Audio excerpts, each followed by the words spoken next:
वैदिक पर्सपेक्टिव के इस यूट्यूब चैनल को सब्सक्राइब करें, वीडियो को लाइक व शेयर करें।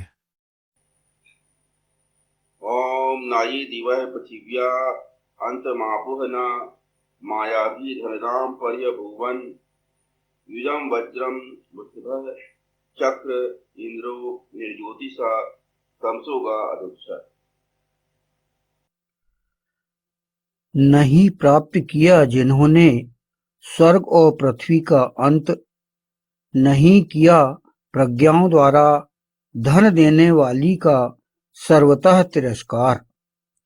युक्त को वज्र किया वृषभ ने, इंद्रियों को वश में करने वाले ने निरंतर दोहन किया ज्योति पूर्वक अंधकार की गमन की जाने योग्य का।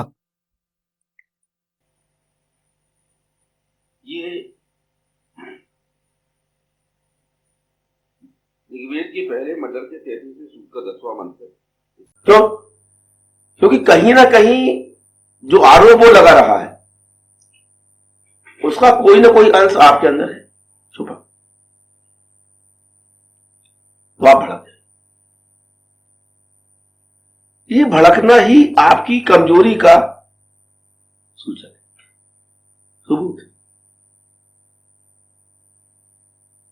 तो जो रियल जो आज्ञाकारी होगा, जो ईशान का वास्तव में आज्ञाकारी होगा, उसको कोई आप आरोप लगाते जाइए, उसको फर्क नहीं पड़ेगा।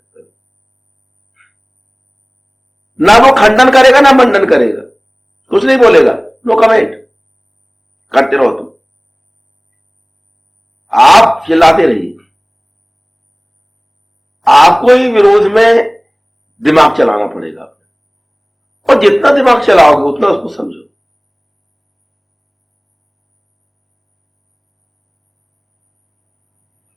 जैसा कि बोला जाता है, नफरत मोहब्बत की पहली सीढ़ी। नफरत, कुछ लोग नफरत करने वाले धीरे धीरे प्रेम करने वाले में कन्वर्ट हो जाते, क्योंकि इस प्रोसेस में सामने वाले को केंद्र बिंदु बनाकर आदमी सोचता है।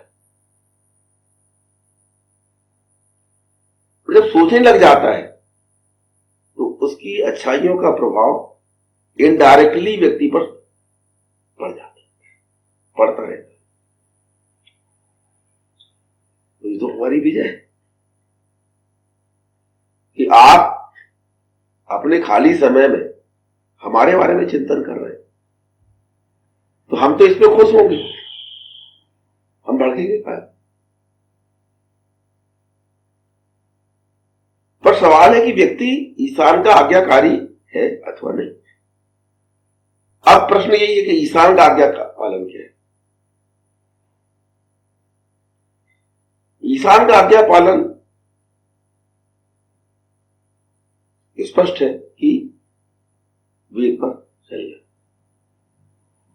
ईशान का आज्ञा पालन है, वेद में जो व्यवस्था बताई है उस पर उसका अनुगमन करना, ईशान को मानना, और ईशान ने वेद में जो व्यवस्था दी है उसको अपने जीवन में, ये ईशान का आज्ञा, उसको मानना, उस पर उसके हिसाब से चलना।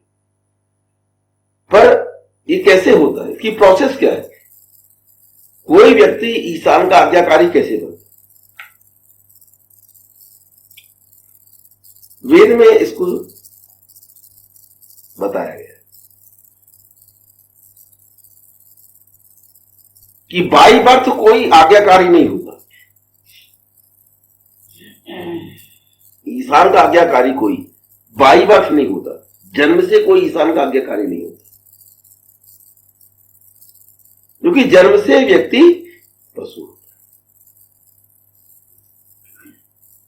दो कैटेगरी होती है, एक कैटेगरी है जंतु, दूसरी कैटेगरी है पशु। और व्यक्ति फिर जो है,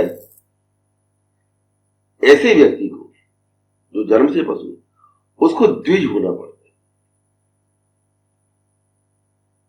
द्विज होना ईशान के आज्ञा पालन की पहली कंडीशन है कि व्यक्ति द्विजन्म हो, दूसरा जन्म ले। दूसरा जन्म का क्या मतलब है कि शिक्षा है मेन चीज इसमें। जो द्विजत्व जो है, संस्कारों के लिए लोगों ने बोला, संस्कार कहां पड़ते हैं? संस्कार क्या चीज है? तू बता पाएगा संस्कार क्या चीज है? तो संस्कार जो है वो ऐसा नहीं हो कि एक बार कोई काम करने लगे तो संस्कार हो गया, नहीं। जब किसी चीज का बार बार अभ्यास करोगे, आप बार बार रिपीट करोगे, तो उसमें से कुछ चीजें जो है आपके मस्तिष्क में बैठती, वो आदमी संस्कारित होता है। जैसे चलना देखता है बच्चा, बोलते हुए देखता है, तो भाषा फिर उसके दिमाग में बैठ जाती है, लैंग्वेज वहीं सीख लेते हैं, तो संस्कार बैठ गए, समझने लग गए उसकी, उनके संबंधों को जोड़ लिया उसने। तो ये कहां होता है? ब्रेन में, ब्रेन में होता है।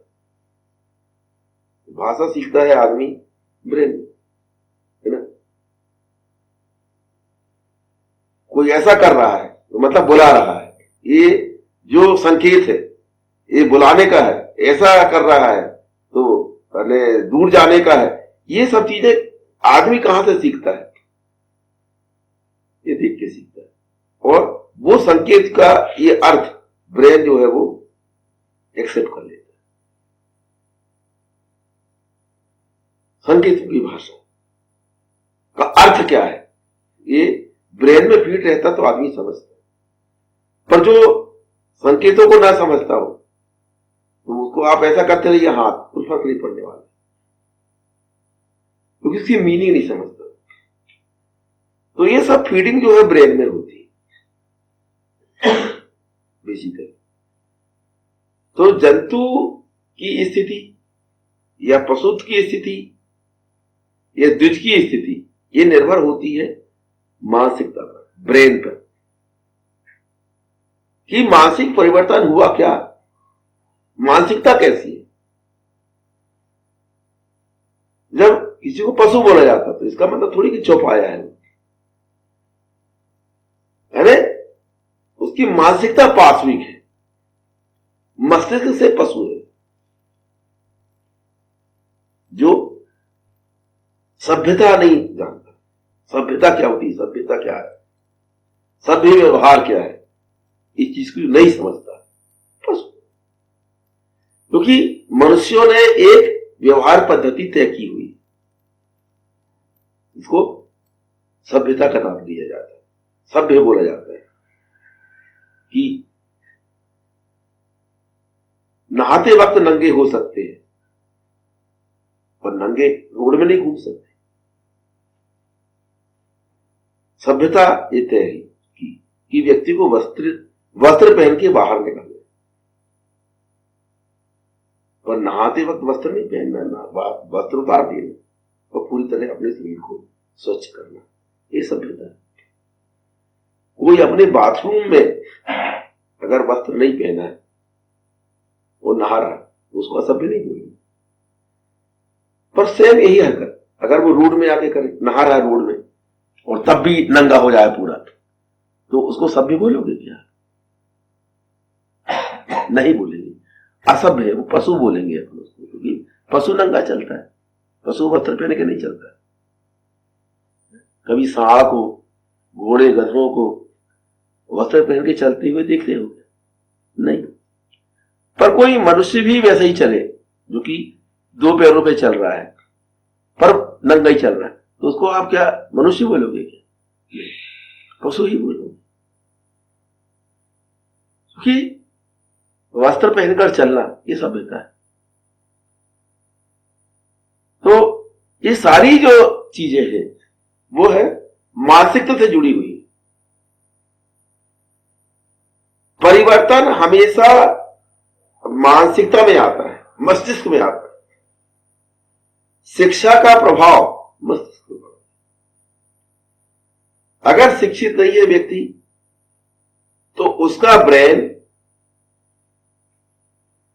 एक लिमिटेड दायरे में काम